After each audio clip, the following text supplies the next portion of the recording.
do it! Just do it! Just do it! Make your dreams come true! Yes, You're not gonna stop doing it! So just do it! Make your dreams come true! Do it! Just do it! Nothing. Headdy! Hey everyone, welcome back. This is a very exciting episode for me because I finally get to talk about Dynamite Headdy. And no, it's not a little Dynamite Head.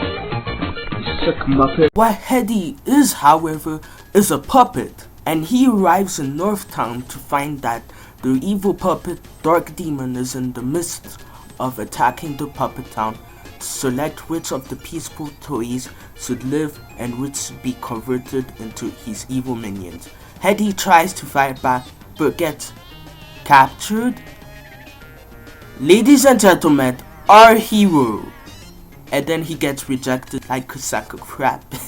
But then he breaks out of the cargo, and here's when the game starts. So after the surprisingly easy re-encounter against Robo-Capture, maybe Headdy forgot his spinach.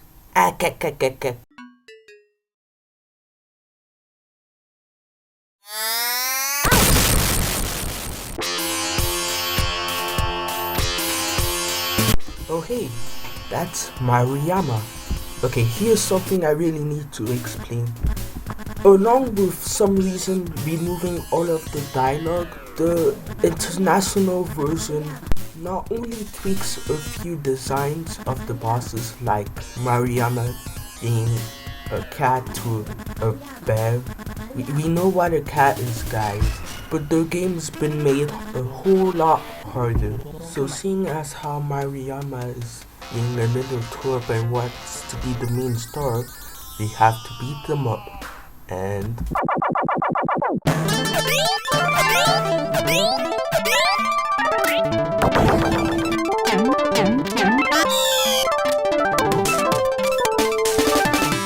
he's invested into Japanese culture, apparently. But eventually we beat him and Headdy does the cool head.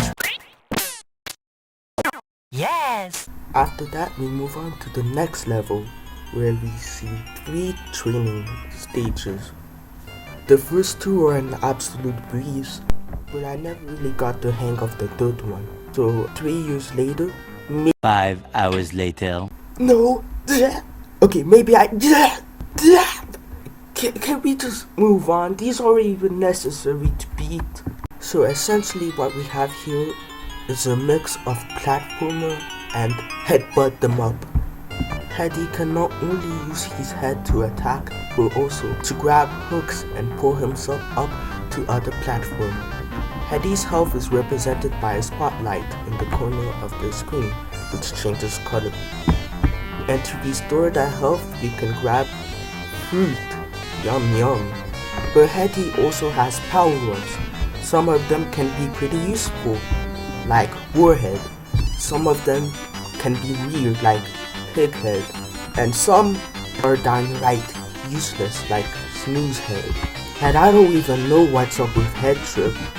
Despite the weirdness of some of the power-ups, the game's controls are very good.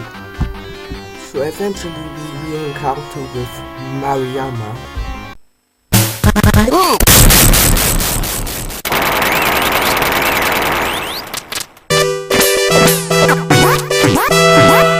And that just happened. If there's one thing you should know, is that this journey ain't gonna be a cakewalk, and this boss shows why.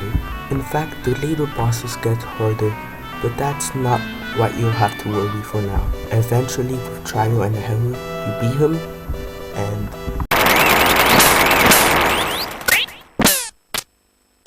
Yes!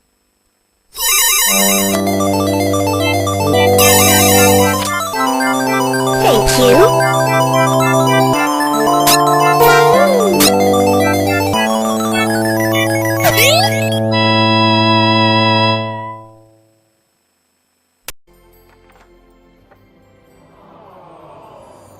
this stage does something the Sega Genesis has never seen before, which is replicate Mode 7 really well, down to a T. In fact, The stage as a whole is really fun, trying to traverse the tilting platform while fending off enemies without falling off. We've got fun stuff here.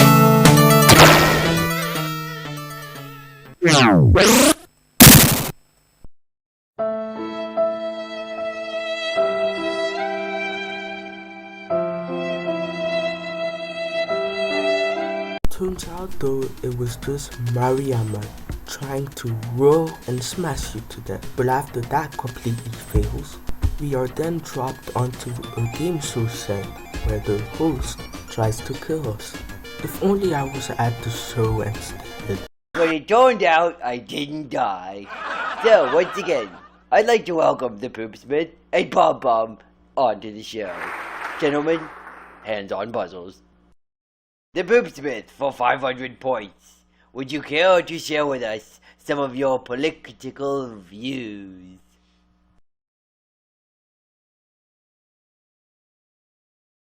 And Pom Pom for the block.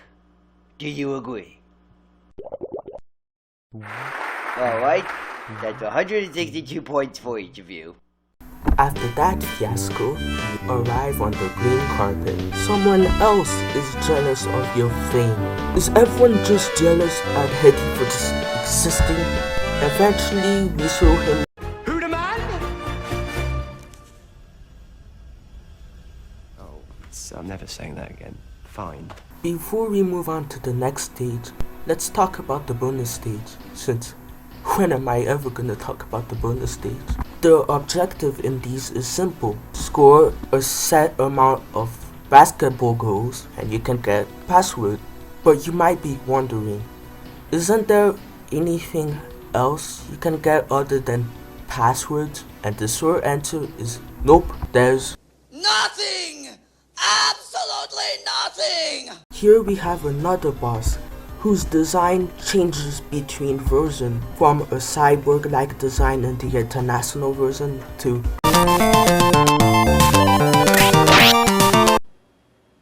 I'm sorry, I need to drop something. after a cool effect. That's so cool. Wanna know what's not cool though? The part before it.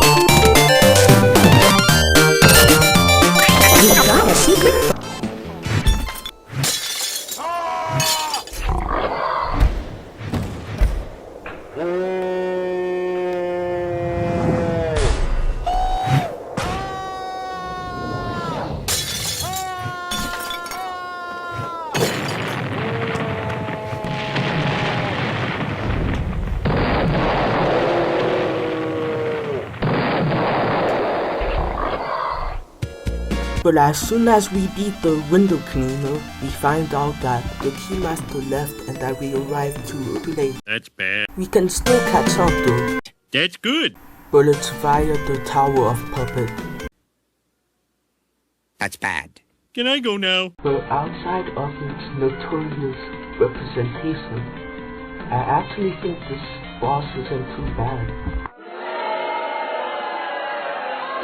I know what I said. I mean, yes, sure, sometimes you can miss your jump, sometimes Mariama hits you, and sometimes it can be cheap, but it's not impossible.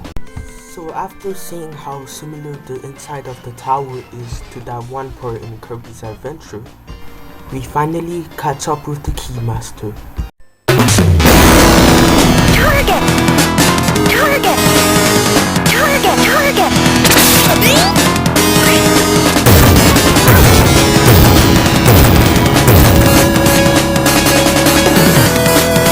Whoa, nice graphics! Screw this boss. Whenever he wibbly wobbly moves his arm, it makes me dread that he might hit me.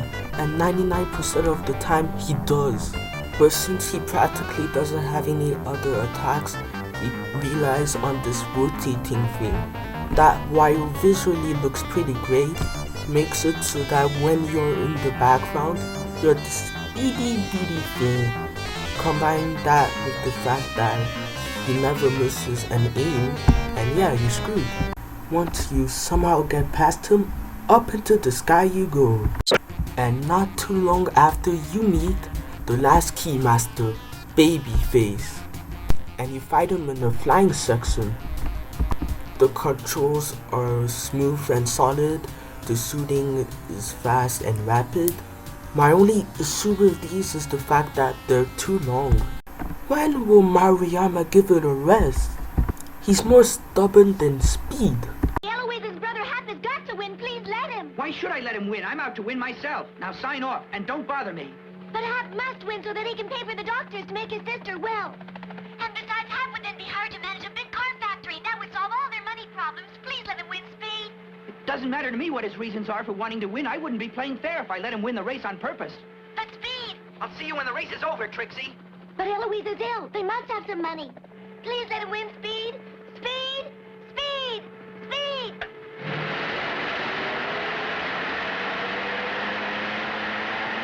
Jump down, and that somehow doesn't break our name. Morty, you really did a number on your legs right now. You know, you gotta turn the shoes on, Morty, for them to work. But as soon as we land, we're literally told to go away. Your heart out. But as it turns out, It's a trap. this upsets the gatekeepers so much, so the fight begins. What designs have also changed. The gatekeeper is a robot in the international version. Almost looks like C-3PO, and Luke Skywalker has seen memories. This is the only fight where you're cooperating with someone, in this case, Heather. But that's no longer the case once you get the gatekeeper so angry that he grabs Heather and uses her as a shield. Timing is key in this one. If you don't time it right, you end up hitting her. Alright, so after we beat the gatekeeper, we must avoid trains and some poorly designed last minute platforming. Yay! But then we fight the sun itself and more poorly designed platforming. Then we fight the bug claw, and then we finally encounter the twin freaks, who look more like Dr. Jekyll and Hyde and the box art of the NES game.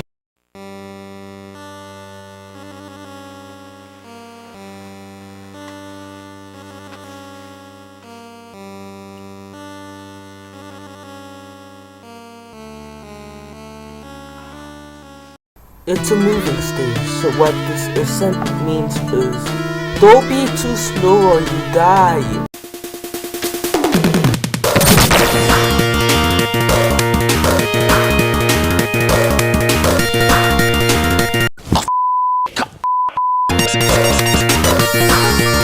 Well, that was anticlimactic. This stage is essentially a choose-your-own-path style. It's tense, nerve-wracking, and a lot of fun.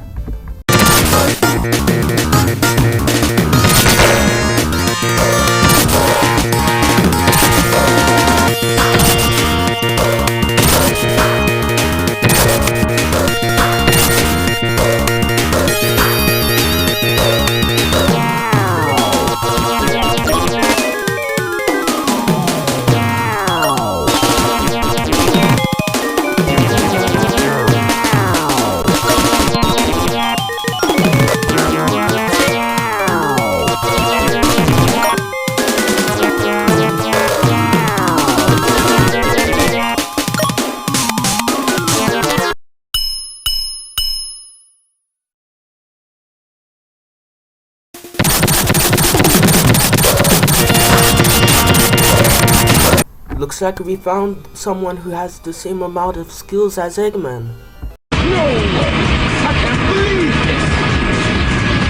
Okay, so now you have a run and headbutt them up, where you, like in the name says, run and headbutt them up. In this case, the machine. Although sometime Maruyama will hug onto you.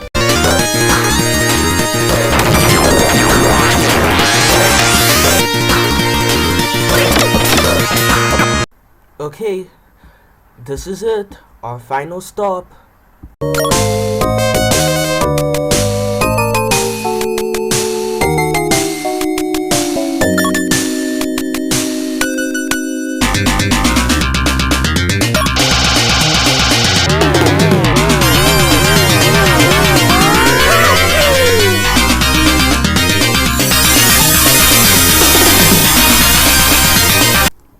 Alright, this is it. Time to finally beat you. After suffering to one of the most hardest sets of bosses ever, I can fight. He's so cheap using lightning powers, but eventually he beat him at his own game. And here's the biggest difference between the two versions. In the Japanese version, it turns out that Smiley was just a badge, and that he was supposed to honor the world's greatest puppet, which is, you guessed it, Headdy. I'm so tempted to make Van Gogh joke out of that, but anyway. The international version, however, is a lot less interesting. The damsel is rescued, and that's it. There is an extra boss if you manage to get all the secret bonus points, but it's another way of the developers telling us that there won't be a sequel. So despite the inconsistent quality, I still enjoyed this game. And also despite going against the message of the extra boss, I want a sequel. So Sega, make this Cameroonian boy's dream come true.